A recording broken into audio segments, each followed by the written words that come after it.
আমাদের চ্যানেলে tin hi fi T2 এবং T3 এই দুটো ইয়ারফোনের রিভিউ আছে। টিন অডিও বা টিন হাইফাই T2 3 থেকে 4,000 টাকার রেঞ্জের একসময় বেস্ট রিকমেন্ডেশন ছিল। টিন অডিও থেকে টিন হাইফাই হয়েছে এবং তারা $150 থেকে $170 মধ্যে নতুন একটা ইয়ারফোন নিয়ে এসেছে যেটার নাম টিন হাইফাই P1। এই ইয়ারফোনটি যখন মার্কেট হিট করে তখন খুব গরম ছিল অবস্থা, সবাই বেশ প্রেইজ করেছিল এবং আমরাও চেষ্টা করছিলাম যাতে এই ইয়ারফোনটির একটি রিভিউ ইউনিট ম্যানেজ করা যায়।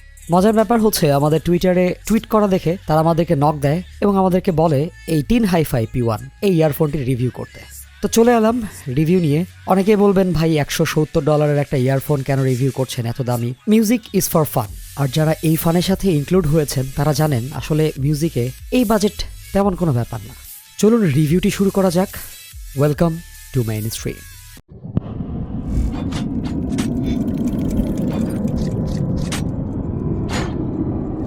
Thank you Tin HiFi for sending this review unit.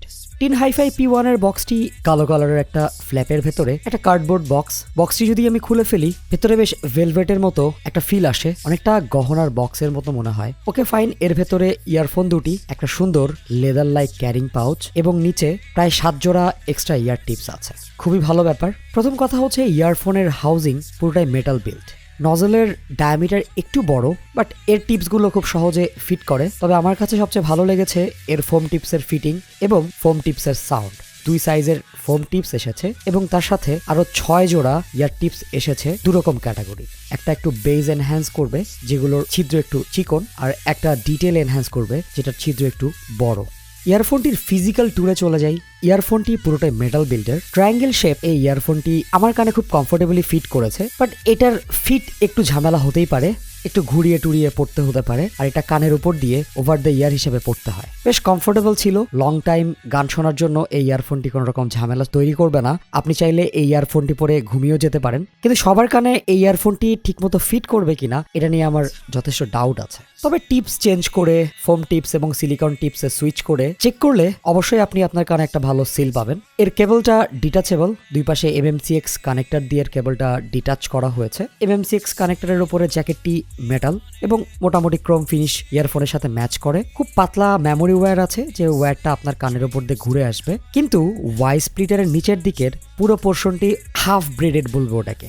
এটা আমার কাছে খুব অ্যানোয়িং লেগেছে। কেবলটির কোয়ালিটি নিয়ে আমার কোনো সন্দেহ নেই, কেবলটি ভালো, কপার মেড, কিন্তু নিচের দিকের এই হাফ ব্রেডেড কেবলটি দেখে ভালো লাগে না খুব একটা। তো সবকিছু মিলিয়ে 3.5 millimetre gold plated earphone Jack, যেটা বেশ স্টার্ডি, ওয়াই স্প্লিটার যেটা ক্রোম ফিনিশ এবং তার উপর একটা টিন হাইফাই লোগো আছে এবং একটা চিন স্লাইডার আছে। কিন্তু বিল্ড কোয়ালিটি অনুযায়ী এই ইয়ারফোনটিকে সলিড 10-এর মধ্যে 8.5 দেয়াই যায়। কমফোর্টের কথা বলেছিলাম, কমফোর্টও ভালোই ছিল, আমার কাছে ভালোই লেগেছে। ছোট হিসাবে লং টার্ম শোনা যায়, আইসোলেশনও মোটামুটি ভালোই। এবার চলে আসি সাউন্ড কোয়ালিটিতে। আমি বোধহয় এই জিনিসটা মেনশন করিনি, এই ইয়ারফোনটির ভেতরে যে ড্রাইভার ইউজ করা হয়েছে এটা 8-10টা ইয়ারফোনের ড্রাইভারের মতো না। এই ড্রাইভারটা planar magnetic driver. So planar magnetic ড্রাইভারের ডিটেলস নিয়ে আমরা পরবর্তী কোনো ভিডিওতে সেপারেটলি আলোচনা করতে হবে, বিকজ এই ভিডিও বড় হয়ে যাবে। এই ড্রাইভারের টেকনোলজি অনেক সফিস্টিকেটেড টেকনোলজি। এই ইয়ারফোনটি যখন প্রথম মার্কেটে আসে আমার কাছে মনে হচ্ছিল এরা কি পারবে এই জিনিসটা আসলে টিউন করতে বা এই জিনিসটা থেকে ভালো সাউন্ড বের করতে, বাট তারা মোটামুটি সাকসেসফুল তাদের এই মিশনে।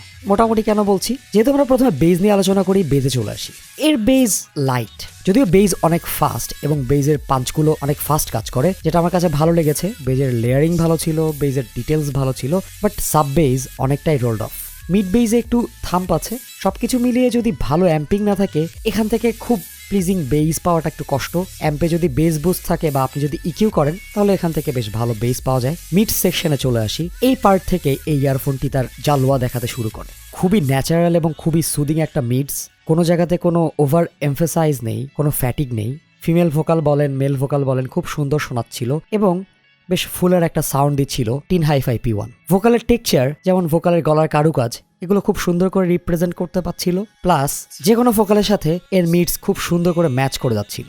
ডিটেইল ভালো ছিল ভোকালের, আমার খুব ভালো লেগেছে ভোকাল। এবং এর ভোকাল একটা এই প্রাইস রেঞ্জের রেফারেন্স পয়েন্ট হতে পারে। ট্রেবলটা বেশ এনার্জেটিক এবং ফান সাউন্ডিং। খুব বেশি যারা ট্রেবল সেন্সিটিভ, যারা ট্রেবল নিতেই পারেন না একদম, তাদের কাছে এই ইয়ারফোনটি একটু ব্রাইট লাগতে পারে। এই ইয়ারফোনটি ন্যাচারাল এবং লিনিয়ার সাউন্ডিং, দ্যাট মিনস কোথাও কোনো ওভার এমফাসাইজ নেই। আর যেহেতু প্ল্যানার ড্রাইভার, সবখানেই এর সাউন্ড অনেক ফাস্ট ছিল। প্রত্যেকটা ইনস্ট্রুমেন্টের আলাদা আলাদা সাউন্ডের যে ফ্রিকোয়েন্সি সেগুলোকে খুব সুন্দর করে আলাদা করতে পারছিল। তার মানে এর লেয়ারিংটা খুব ভালো ছিল। মনে হবে যে আপনি খুব সুন্দর করে সবগুলো সাউন্ড একসাথে শুনছেন, বাট আপনি আলাদা করে নোটিস করতে পারছেন এটা লিড গিটার, এটা পিয়ানো, এটা ভায়োলিন। এই ইয়ারফোনের রক, মেটাল এই টাইপের গান খুবই ভালো যায়। যদিও একটু বেজের প্যাডেলের হিটটা আমি মিস করেছি, বাট একটু ইকিউ করে নিলে এই ইয়ারফোনটি থেকে ডিস্টরশন ফ্রি একটা সাউন্ড পাওয়া যায়। সাউন্ড স্টেজ এই দামের ইয়ারফোনগুলোর থেকে এভারেজে একটু ছোট ছিল, বাট ওভারঅল লেয়ারিং এবং ইমেজিং আমার কাছে বেশ ভালোই লেগেছে এবং আমি বেশ এনজয় করেছি আমার পছন্দের ট্র্যাকগুলো। এই ইয়ারফোনটি ক্লিন, এনার্জেটিক এবং ফান সাউন্ডিং একটা ইয়ারফোন। তবে একটা কথা না বললেই নয়, এই ইয়ারফোনটি প্রচুর পরিমাণে অ্যাম্পের ওপর ডিপেন্ডেন্ট। আপনার যদি বাসায় ভালো ড্যাক অ্যাম্প না থাকে বা আপনি যদি ভালো পোর্টেবল প্লেয়ার ইউজ না করেন, তাহলে এই ইয়ারফোন থেকে আপনি মোটেও স্যাটিসফাইড হতে পারবেন না, কারণ লাউডনেসই পাবেন না। আর যাদের বাসায় ভালো ড্যাক অ্যাম্প আছে, যারা ভালো পোর্টেবল মিউজিক প্লেয়ার ইউজ করেন, তারা এই ইয়ারফোনটি থেকে বেশ ভালো বেনিফিট পাবেন। একটু পাওয়ারফুল অ্যাম্প হলে এই ইয়ারফোনটি থেকে বেশ ভালো আউটপুট পাওয়া যায়। আর আপনি যদি ইকিউ করে একটু বেসকে বুস্ট করে দেন, তাহলে বেশ ফান সাউন্ডিং একটা ইয়ারফোন হয়। সো কনক্লুশন, মোটামুটি 12 থেকে 13,000 টাকা দামের একটা ইয়ারফোন এটি।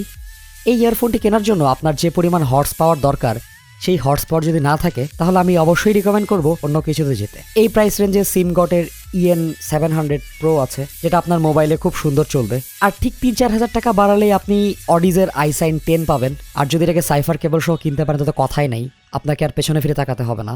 আমাদের ভিডিও কেমন লাগলো জানাবেন। আপনাদের যদি মনে কোনো প্রশ্ন থেকে থাকে, সেটাও আমাদের সাথে শেয়ার করতে পারেন। আমাদের ফেসবুক গ্রুপ, ফেসবুক পেজের লিঙ্ক আমাদের ডেসক্রিপশনে দেওয়া থাকবে, সেখানেও আমাদের সাথে সাক্ষাৎ করতে পারেন। Thanks for watching. আমাদেরকে সাবস্ক্রাইব করে আমাদের সাথেই থাকবেন। Thanks for watching.